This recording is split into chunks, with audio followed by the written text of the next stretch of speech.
For more on the Republican presidential debate, we are joined by Evercore Partners President and CEO Ralph Schlosstein. Ralph, thank you so much. And I think in full disclosure, we should say, of course, that you are a supporter of President Obama. So I want to get your take first, though, on the Republican candidates. What did you see last night that may have changed your mind in some way about any of them?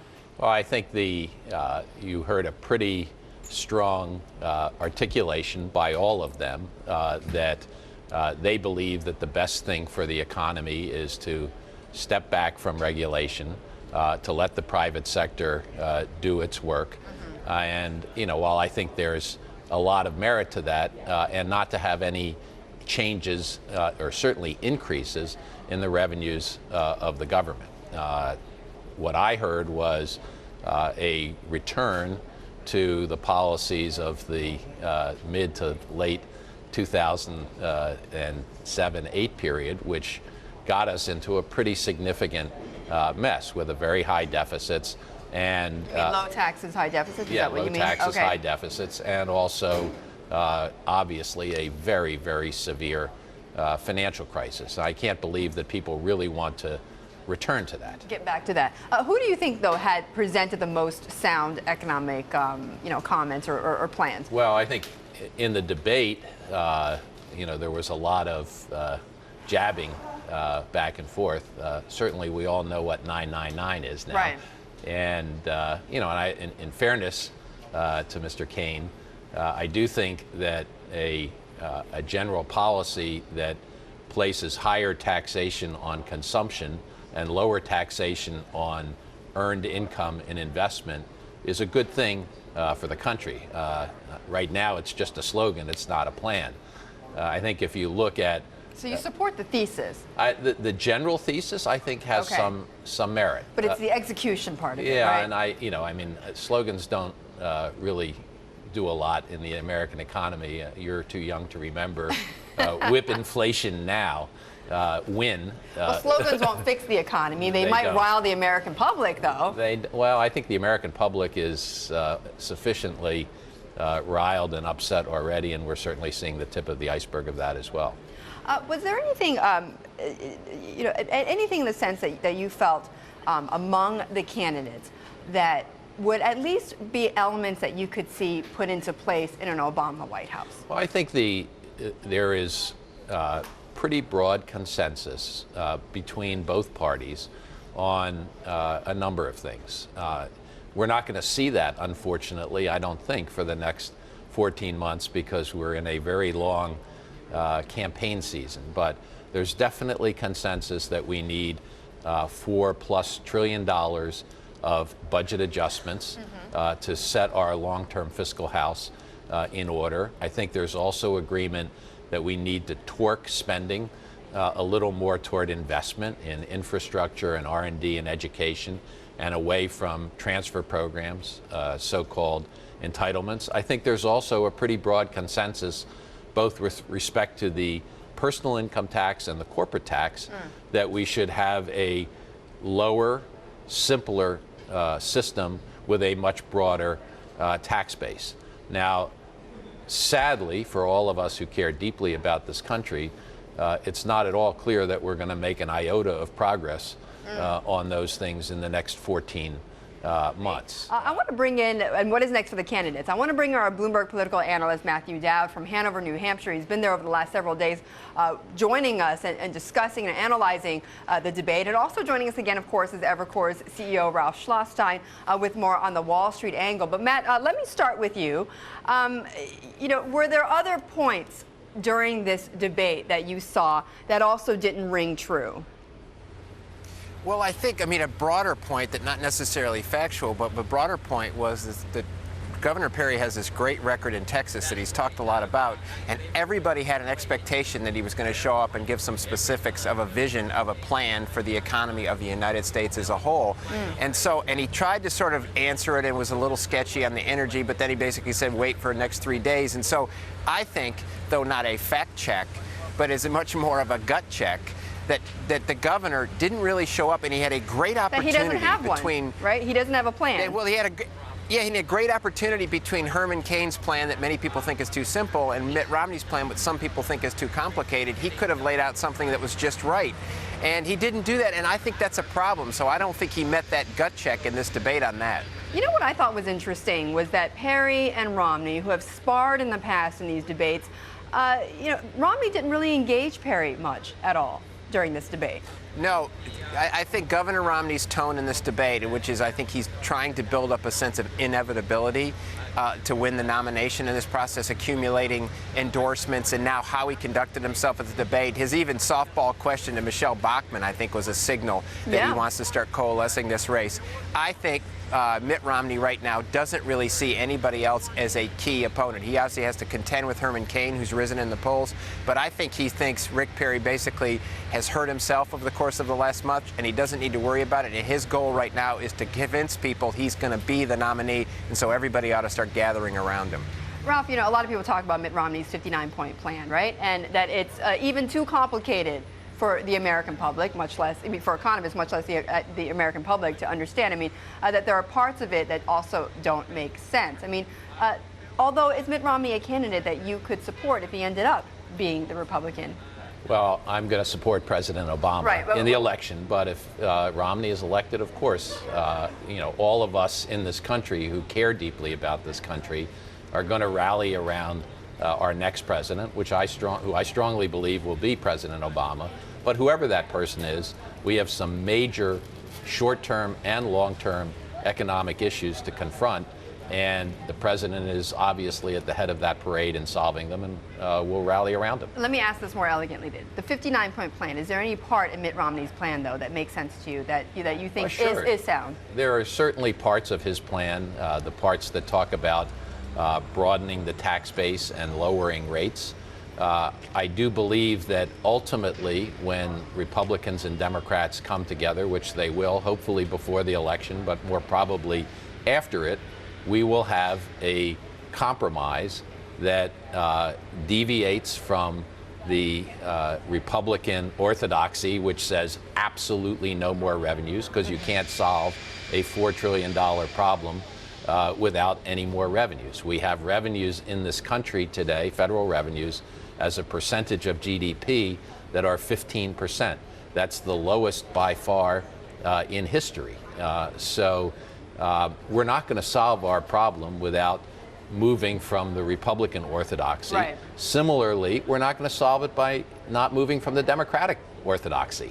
We're definitely going to have to be a meeting in the middle. Changes in Medicare and Medicaid and in Social Security, because we do need to move more toward an investment type economy. And I think most people on both sides of the aisle recognize that at some point when the political brew is right, we're going to make that stew. Matt, how important was it that Governor Christie backed Mitt Romney right before the debate? It's just another building block, I think, in Mitt Romney's goal to convince people that the party should rally around him. Governor Christie is very popular among a lot of Republicans. As you know, he was pushed in the last few weeks to run. They wanted him in this race. He ended up deciding it was not the right time for him and he was not ready to be president. But it's one of those series of things that he's going to accumulate. He'll accumulate endorsements today. My guess is with the endorsements tomorrow. It's just building blocks to convince people he's the nominee and it's time to rally around him. I don't think he's going to be successful until there actually votes start happening for people to fully do that. But it is a building block, and he's one of the stars. Governor Christie is one of the stars of the Republican Party. Ralph, are you glad he didn't run? Am I glad Christie didn't run? Yes. Look, I think all of these people, and we've seen a couple of them already, we saw some last time, when they're not in the race, they're the darling of everyone. When they get into the race and the spotlight shines on them, they turn out to have a few more problems than appeared beforehand. So I've said about a number of these candidates that they're like internet stocks in 1999 or 2000. And when they launch, You don't know whether they're going to be Amazon or Pets.com. And Ralph, you and I were talking about the fact that, yes, there was the vote was short of passing for Obama's jobs bill. But would you agree with Treasury Secretary Tim Geithner that if we don't pass this bill, that we are going to slip into recession? I don't think Tim said that precisely. I think he said that the risk is greater. Recession. The risk is greater, and I think you have to agree with that. I think if you look at what. But Obama also said, by the way, that this is an insurance policy against recession. It is. So, absolutely. they're basically putting it out there that recession is going to happen unless this gets passed. Well, I think they're saying that the risk of recession goes up. And keep in mind, we often hear the Republicans talk about if we don't extend a tax break, it's a tax increase. This is precisely what the payroll tax part of this legislation is. We cut payroll taxes for a year to stimulate the economy. And the vote yesterday was to not extend that payroll tax cut and expand it to the employers as well. I mean, anyone in this country who doubts that we have a jobs crisis is really not watching what's going on day in and day out in our economy and with young people and with people who are struggling to earn a living in our society. And notwithstanding our long-term deficit problems, which we have to address, we have a short-term need to kickstart the economy. And with all due respect to Bloomberg, who put on a terrific debate last night, to me the most important news yesterday came out of the Senate and not out of New Hampshire. And sadly, it reinforces the view that for the next 14 months, we're not going to actually address the key problems that our country faces because of politics, not because of, real economic substance. Right, which is creating jobs. Ralph, let me just play for you a soundbite from an earlier interview that we did with Tom DiNapoli, who's a New York State Controller, about the jobs crisis that is coming for Wall Street.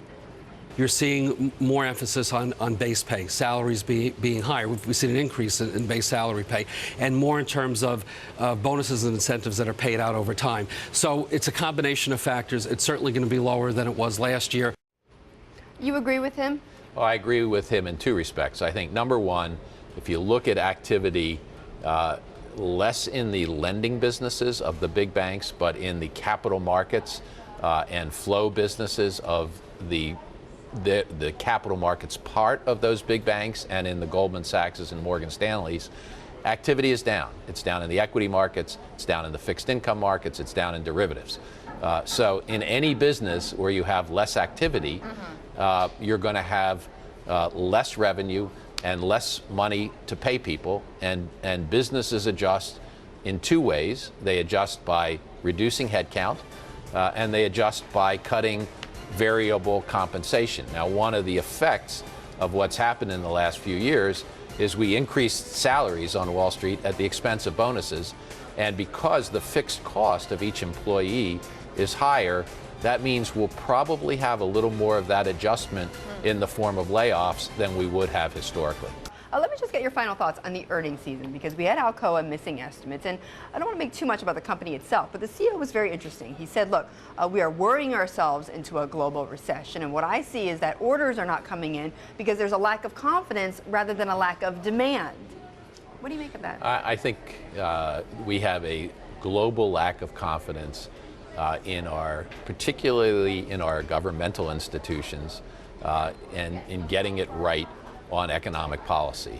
Here in the U.S., that was at its peak when we dealt with the deficit extension, the debt ceiling extension legislation.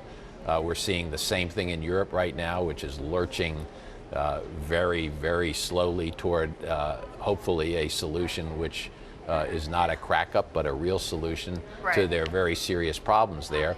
And, that has created real uncertainty in the real economy. And it's reflected in, stock prices, which, as I've said before, markets that go up 300, 400, 500 points are no more healthy than markets that go down that much in a day. And we've had almost more than half of the days since the beginning of August have had more than a 1% move in our S&P Yeah. either up or down. That's a sign of a lot of uncertainty.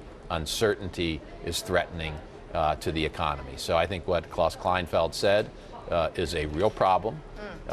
It hopefully, I think it affects different industries differently. Obviously, the more cyclical companies get Right. affected more immediately. And I don't think we're going to have a bad earnings season, but I think we're right at a precipice now where the fourth quarter could either be pretty good or it could be the first signs of some, challenges. Okay, so we're on a cusp. Ralph, thank you.